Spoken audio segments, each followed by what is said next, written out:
Episode 30 of Consistently Above Average is here. Friday the 11th of April. We took a little break last week off the back of episode 29. Have to say, get it out of the way first.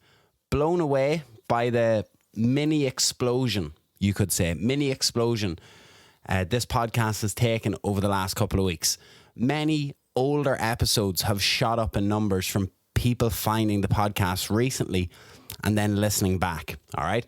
This is something that was important to me when I was starting this out, that a lot of the episodes, word of the day for you, perennial, that the episodes are perennial in the sense that they weren't all limited around something that happened that week and that the news or the time had passed that by.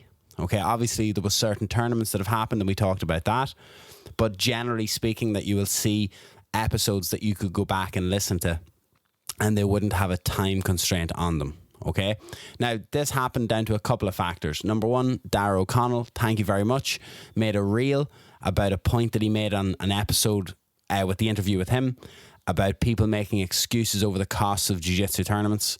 How if you really want to, you'll find a way to make the money, save the money, spend the money on the tournaments, the trips, the travel, like talking about Brazilians who have to bake cakes and sell them on the side of the road, sell bottles of water on the side of the road to be able to afford traveling to these major tournaments and stuff like that.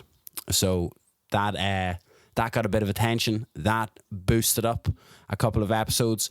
And also a potential future guest on the show shared it on their personal Facebook page.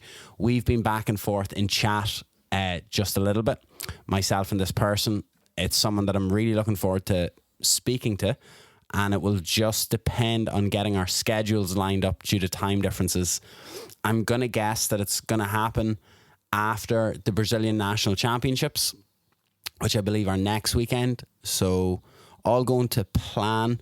Maybe we could get that before the Masters Europeans. If it's after the Masters Europeans, it's no big deal.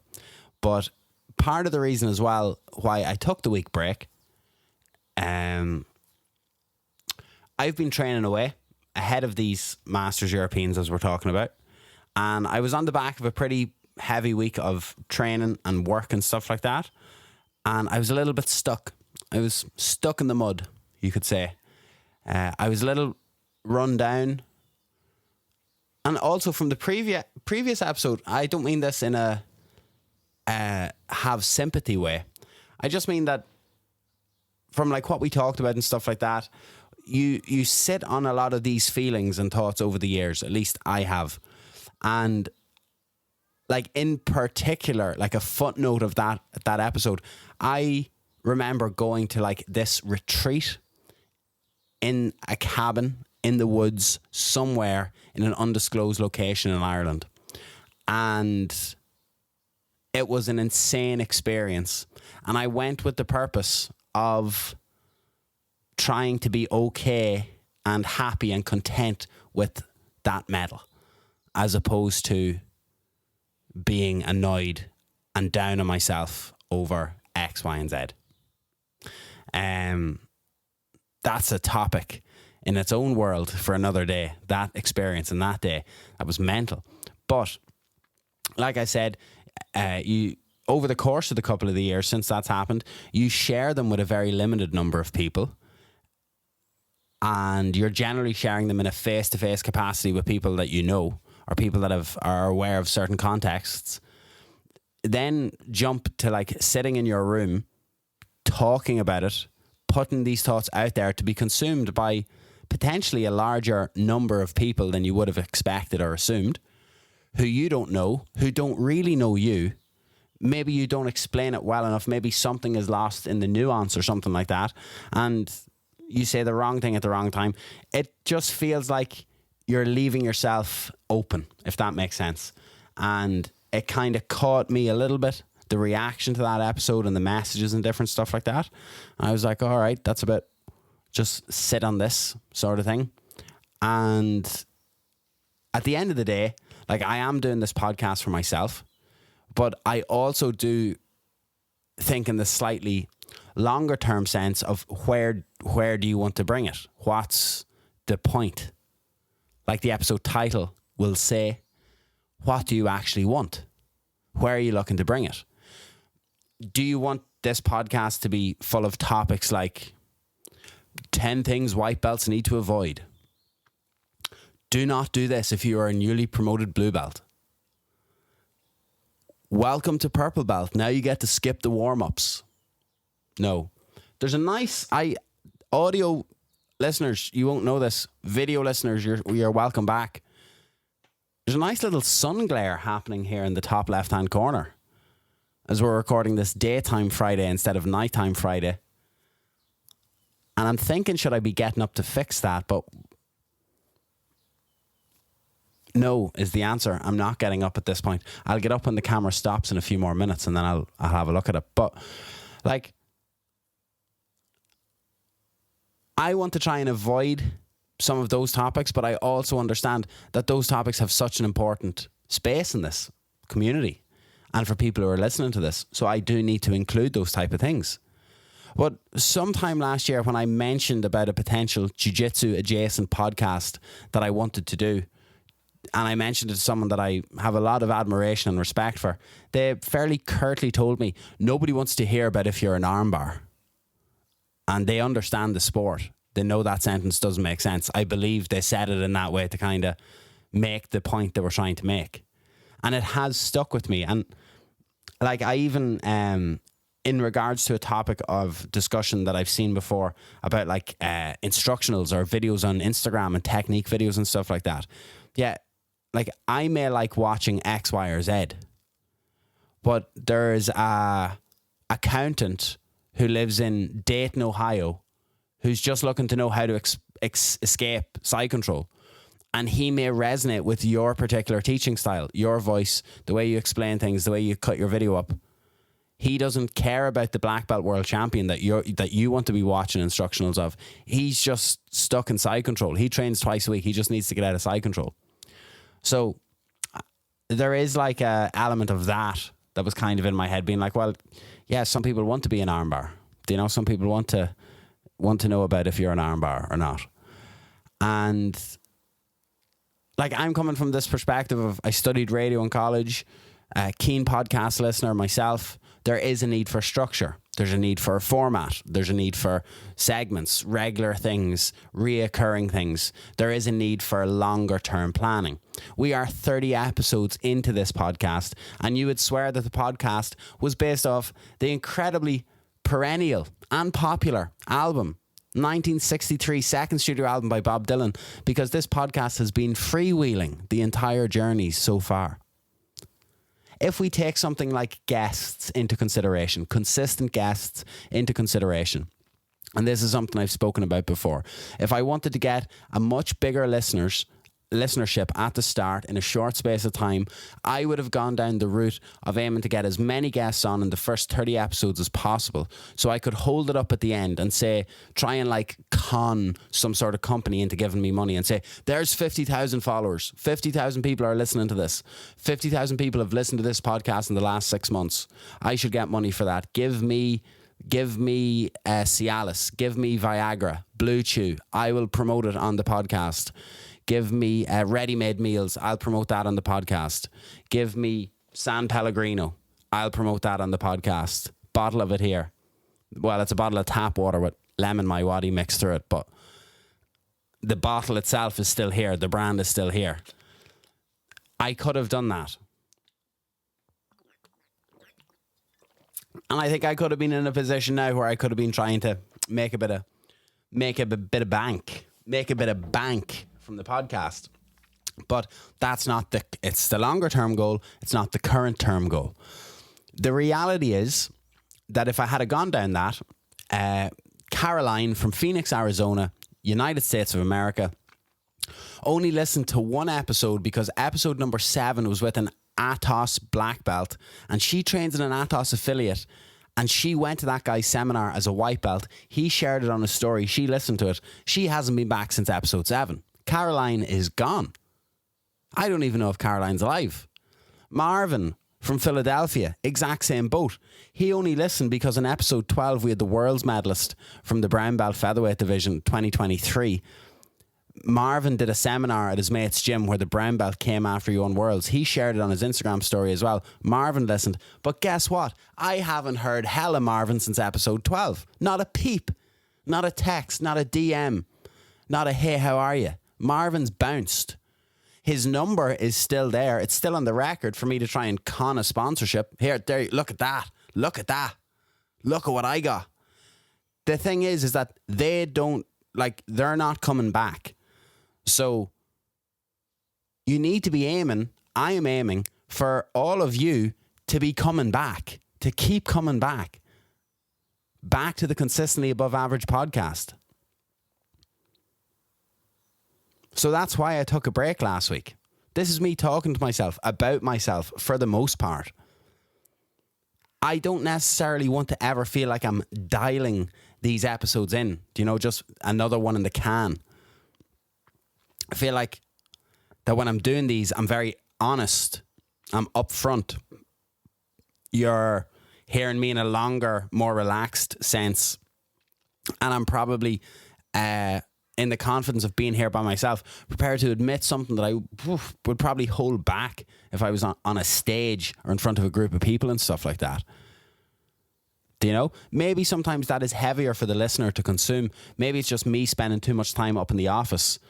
Pulled up the CEO's chair up to the office, tapping my brain here for the audio people as well. Those in the video are watching me do it repeatedly. This could even be considered on the oversharing department too much as well, because now I've told you what the plan is. How are you going to fall for my plan of getting you to keep coming back? That's fine, I suppose. No problem. I appreciate you listening up until this point. If you come back, you come back. If you don't, you don't. The listener base has grown, it's stayed consistent, and that has not been because of guests. I hope anyway, it's been because I've come across in a certain way that has made people either want to listen, enjoy listening, or looking forward to listening again. And it is me being genuine. On certain topics, it's me admitting that I am absolutely terrified. It's me admitting that I am scared, a little bit confused about if I'm behind in life or not doing as well as other people to my left and to my right. So in theory, the plan around this at the start was if people want to be listening or are listening because of you, you build it around that from the bottom. You build it up from that part and then you expand further. You don't draw people in because of guests, not knocking that format at all. There's a reason why I don't want to go down through that, and I'm going to elaborate on that as we get to there. There is a very underlined reason why I don't want to go through that route just at the minute. Maybe it's because you listeners have an appreciation for a Dundalk accent or something like that. My listener in Washington on the park bench could be from Dundalk originally. Who knows? So I'm sitting here last week thinking I need to do an episode, put through the ringer in terms of training. We had guests coming the following day for a session in Uri as well, which was top class.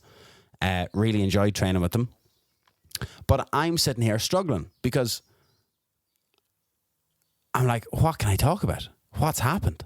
Am I just going to talk about, I had another good week of training? Am I going to talk about the Masters Europeans? That's the thing that's in my mind. That's the only thing that I'm caring about at the moment. That's the focus. That's the target. And maybe it's because I don't think I ever really trained preparation-wise correctly for many tournaments when I was younger. It was a bit of a YOLO, jump in and see sort of thing. I feel like I did train properly for certain medals that I deserved and prepared, and I spoke about one of them 2 weeks ago. And I'm aware now how I'm training now compared to how I was leading up to those like European silvers. It's very similar. I'm not doing as much in one area as I am, but I am doing more in another area. So it is leveling out in the sense that I'm sitting here thinking, like, genuinely sitting here now thinking like I've had a week to decompress. I'm okay to say it. I feel like, yeah, this is the year I'm going to do it. I'm going to stick it on whoever I have in the bracket. If I don't, grand. The sun will still rise the next morning. I'll still get on with it. I'll still try again. But I came within 20 seconds of breaking the podium last year, got submitted with an armbar from 50-50, coming up for 2 points, even though I was already ahead on the score. That was the thing that probably bothered me the most. It was like, right, I tried to do things differently and try and just make it clear and not stall out a win. And then I ended up losing. It's like, frick. But I am feeling that way now, this year now. I would wipe the floor with the version of myself that competed this time last year. I know much more. I know how to beat that version of myself more efficiently. I'm better at certain things that could beat that version of myself more efficiently. In both areas, top and bottom. But I have stopped myself with this sort of stuff over the years because I don't think it's ever been in my nature. And I do think that I don't think it will ever be in my nature. Like, there's a difference between me saying, I feel like this is the year, and me saying, this is the year. Chad, this is the year. I'm going to do it. I'm going to do it. I'm telling you now, I'm going to do it. I'm going to win the Euros. Of course I'm going to win the Euros because I'm bulletproof. Because my mind tells me I'm going to win the Europeans. Because I know I'm erasing all doubt. X, Y, and Z. I grew up. I went through late stage adolescence, early 20s, covering mixed martial arts in such a way that I was the person standing a foot or less away from some of the biggest names in the sport who were predicting exactly how they were going to win and then going and doing it. Like some of the most locked in, dialed in athletes I have ever come across in my life, seeing them come through, say, this is what I've done, this is what I'm going to do, this is how I'm going to do it. They bet big on themselves, and it paid off. The check cashed, the check cleared, right? That's not me. When it comes to this sort of stuff, that's not me. And maybe that is a bit of an Irish thing, but hand on heart, I knew when I was younger, no point in saying stuff like that because why are you saying that and then burning through a quarter every couple of days? You'll know what that means if you know what that means. I loving cans of Coke, loving takeaways, not strict in my diet, sleep terribly, train injured, overtrain, not look after yourself physically, mentally, X, Y, and Z. I didn't have that belief in myself throughout the years to verbalize, yeah, I have a good chance here, or I'm going to do it here. And I'm probably only developing that now, too little, too late. So all of this is linking back to the title of this week's podcast. What do you actually want? What do you actually want? Easy enough question to ask, but maybe not the easiest question in the world to answer, depending on who is asking you. Your answers may be different. Are you asking yourself? Are your parents asking you? Siblings, partner, best mates, employer, coach, podcast interviewer? Who's asking you? Who's asking? What do you actually want? Almost every one of those options that I'm after listing, and there are plenty more that I'm sure you could think of, you will have a significantly different relationship with every one of those people than the other. And the answer might broadly be the same, but the nuance of your answer is going to be different for every single person that asks you that question. For example, tomorrow, the 12th of April, what is that? It's the IBJJF Dublin Open. What do you actually want from tomorrow? IBJJF Dublin Open. If you're listening to this late tonight, tomorrow, maybe even going to the venue, what do you want from today? What do you actually want? A gold medal. That's your answer. Okay? I can get you one for cheaper. Exact same replica. I can buy you one for cheaper than what you've paid to do this tournament tomorrow. Okay, your answer then is no. Well, I want to win it for myself. Okay, well, why didn't you say that in answer number one? You want to win a gold medal.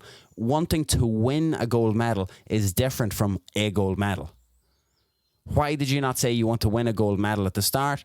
There's the silence. The answer, if you can see where I'm going with this, is what I alluded to earlier on. Do Irish people have just some sort of a little holdback factor of downplaying our ambitions or our beliefs? The answer is, what do you actually want from tomorrow IBJJF Dublin Open? It's to show you're the best, to get your hand raised, to step on top of the podium. That's what you want from the competition. Deep down, that's what you want from the competition.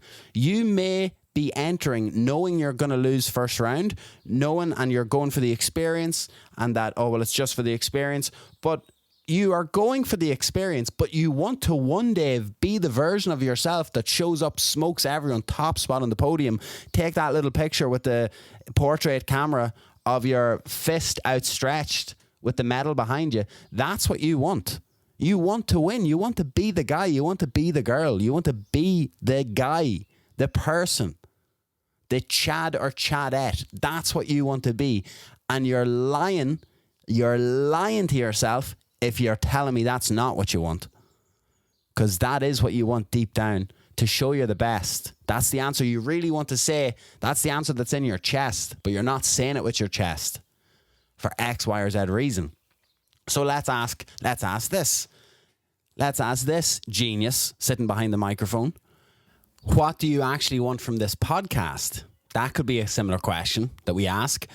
So in the sense of what I've just said that more people need to do, I think I'm good at this. That's what I want from this podcast. I think I'm good at this. I really enjoy speaking with people. Seemingly, I really enjoy speaking to myself as well. I enjoy interviewing people, having conversations with them. I miss that so much. Even though I'm telling you here that we're not going down the route of interviews at the start, I do miss it. I miss being the conduit, the link between a person somewhere randomly in the world finding out something about a person that I'm speaking to, and then them becoming a fan of or liking the person that I was interviewing. I miss that. I love that. It's why day to day motherfuckers, the famous motherfuckers, Eamon the chip van, it's why I like going there in between sessions, in between training, because I know the people, I know him, I get to chat with him, kill an hour sometimes sitting drinking a cup of tea, reading the paper, seeing what's in the Argus this week, seeing what's in the Democrat. There are 2 local papers. Chatting away while he's making other people's sodas and baps on the side of the road. They tried to, a mutual friend who goes to motherfuckers, tried to sell me a story about Bruce Springsteen being there, showing up there, and that Eamon has a picture of him, but it's a bad quality picture of him, and that the only other person there was known as the biggest liar in the town, so that no one would ever believe him. And I was thinking to myself, me and this man have had so many conversations over the years. Surely he would have told me if Bruce Springsteen had gone to the chip van. That would have been insane. A story for another day as well on top of that. Like, the reality is, what do you actually want from the podcast? So, answer that again. I need to build up a base of listeners, as I said, that I am content with, a number that I'm happy with, that on a weekly basis, give or take, you're going to get X amount of listeners, to make it seem financially viable to go down the route of higher production costs, booking guests every week. For example, now, and I may have said this before, if someone I want to speak to says to me, yeah, no problem, but I'm only free Wednesday at 7 o'clock this week, 7 p.m. Until I am making more money for doing that episode than I am for teaching privates at that time, teaching classes at that time, then that won't work for me. And I did not, and do not, and will not get into the route or format of where I'm relying on chasing a guest or trying to book a guest week after week, and then it getting in the way of prior obligations that have existed before this podcast existed. Because one pays me money, the other, as of now, does not.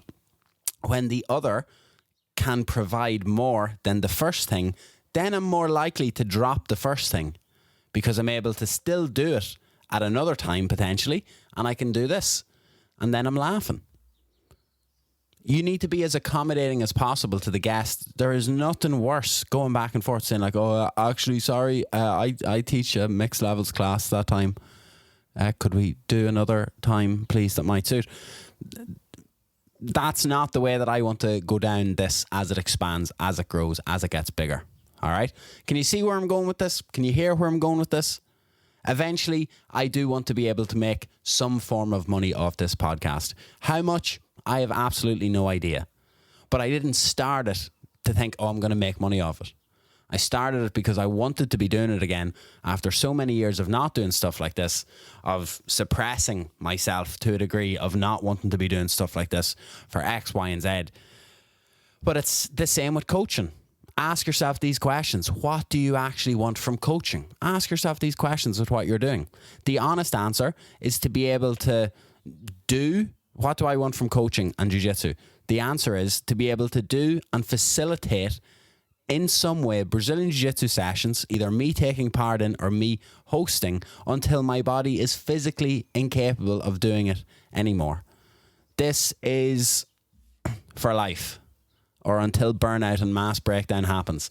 This is something that I want to be doing as many days a week as possible for as long as I can, until I can't do it anymore. Tournaments are going to come and go. In the future, I'm going to have to deal with buying mops, buying cleaning supplies every week, merch, t-shirts, hoodies, sweatshirts, gis, rash guards, shorts, unblocking toilets, ringing electricians, discovering how much rates on a building actually are, wondering are you going to go to a new spot, managing parents, managing adults, managing belt promotions, managing all the things that you probably take for granted as you're coming up through a belt of what your coach actually has to do to keep the gym open, to keep things ticking over, to keep everybody happy. I feel all of those things are fine. There are going to be no problem. There will be a problem, but there'll be no problem because at the end of the day, you're getting up every day to try and do something that you want to be doing, that you actually want to be going after, that you want to be at. And this is going to sound smug. It's going to sound arrogant. It's genuinely couldn't be further from that at all.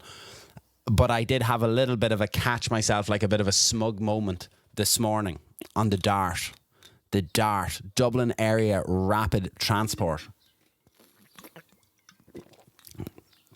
Now, I did write this out in my book, and if it just made me appreciate sipping my little oat flat white a little bit more.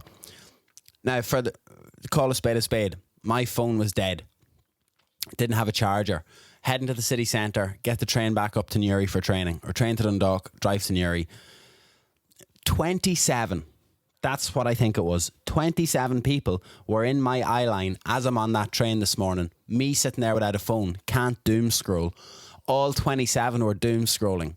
All 27 were sat like this, neck down, looking at their phones, just scrolling. I was like, oof. If a time traveler stumbled upon this, to be like, oof, what's this about? They're on the big iron machine, hurtling them towards the city centre. We stopped at a number of places. This is an absolutely beautiful morning as well, by the way. Top morning of the year so far. Weather, climate-wise, visual-wise, views-wise. I'm not saying like, oh, look out the window, appreciate what's going on outside you. Regardless of their phones. I saw so many people, when the train stopped, the one thing the majority of them all had in common, they trudged off, sludged off, dragging the feet underneath themselves, picking the bag up, throwing it over the shoulder, looking wrecked, looking slumped. It's a Friday morning on the most beautiful day of the year so far, and these are people dragging their feet. With the exception of one lad who got off maybe at Grand Canal Dock, maybe at somewhere before there. I'm not too sure. In another world, I would have loved to have stopped that lad and be like, sorry, you know them videos that you see, sorry, what do you do for a living? Sorry, do you mind me asking, what do you do for a living? Sorry, how do you afford to drive a car like this? Man, do you have any do you have any inspiration you would give to your younger self? What is the one thing young people aren't doing? Fair play to your man who does them videos. He's probably a millionaire, a multi-millionaire at this point. But this one lad, he was walking as straight as the spire. It was impressive. That man was on his way to do some important shit this morning, I can tell you that much. Then I get off at Connolly, get on the train for Belfast that always stops in Drogheda, Dundalk, Newry, Portadown, somewhere else, and then Belfast Grand Central Station. It's a TransLink train, not as comfortable as the Enterprise, but we have to make do. A load of tourists or a load of retired people, and they're all having a ball out for a trip to Belfast. And then a handful of stragglers like me, who knows what they're going for, blah, blah, blah, blah, blah. And it just struck me as something mental, seeing such a different contrast between the two trains, because one was before 9 o'clock in the morning and the other was after 9 o'clock in the morning. So those people after 9 o'clock in the morning probably have a little more freedom in their day to day, freedom in their hours. And before, like I'm saying, before this is misconstrued as a good or a bad thing, or someone has to go to work, I don't think either train was better than the other. The single most respect, as we go on this tangent to finish the episode, the single biggest respect I have in the world for a person is a very close friend who changed jobs and careers to do something, learn a new skill from scratch, because it would provide longer term, better future and quality of life for him and his kids. Because when they were born, they became the new priority in his life. There are probably people listening to this who can remember back carefree 20s, whatever. Now they've got kids and they would shovel shit from a pig farm if it meant their son, their daughter, their sons and daughters had everything they needed growing up. Comfortable life.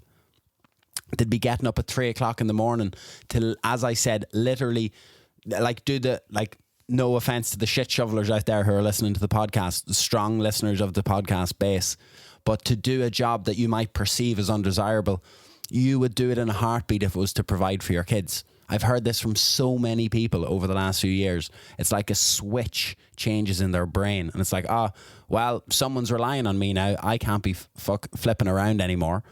You know, a job is a job. If you're doing that job for something bigger than yourself, for someone bigger than yourself, you are top level people in the world in my eyes. The most admirable, respectable people in the world in my eyes.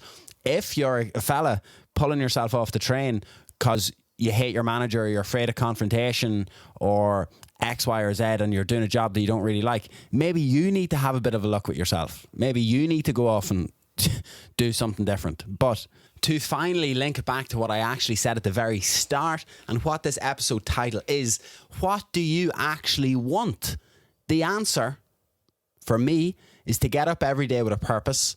If possible, being able to do something I enjoy while serving that purpose. And if it allows, be able to live life on my own time and terms to a degree, make time for the hour-long cups of coffee and tea on the side of the road, the sausage and bacon and bap here or there, and the bullshit that maintains social connections with people. And now I know the answer. What's yours? Hopefully you know the answer or can work towards finding that answer for yourself. Work backwards from there. That's what you want. So work backwards from that point. All right. And this is coming to you from the 32-year-old with very little savings, very little stability, very little. Do I actually know what I have going on with myself? Very much dropped the ball on many things in the 20s where I could be sitting here laughing. Last week was a hard day as well for a couple of reasons. You read between the lines and you think, what happened on this blah, blah, blah last year? Hard week. All right. Hard week, because I could be sitting here in an entirely different position many years on had I just done a couple of things differently. And this podcast wouldn't be happening. But now there's a black belt sitting on that wardrobe, my competition black belt. There's medals sitting over there that I probably wouldn't have. There's stuff up on this shelf that I probably wouldn't have. Wouldn't be drinking this bottle of San Pellegrino here. Wouldn't be getting ready to go out and teach and train tonight. More than likely not. So everything does happen for a reason, I suppose. IBJJF Dublin Open is tomorrow. Not competing as I am too fat. Only started getting my act together last week. You will not catch me at 76 kilo at a major tournament again for a couple of years. We are working back down to 70 kilo as we speak. If we don't know each other properly and you're there tomorrow, please say hello. I can put more faces to Instagram usernames. It would be great to see as many people as possible. There's a little red light flashing on this camera here now that's going to cut out in the next couple of seconds. So thank you very much for tuning in. Episode 30 in the books. Good luck to everyone competing tomorrow. IBJJF Dublin recap coming next week. Enjoy your weekend. Enjoy your Easter holidays if you're getting Easter holidays. Enjoy the sun. Good luck. Good luck. Good luck.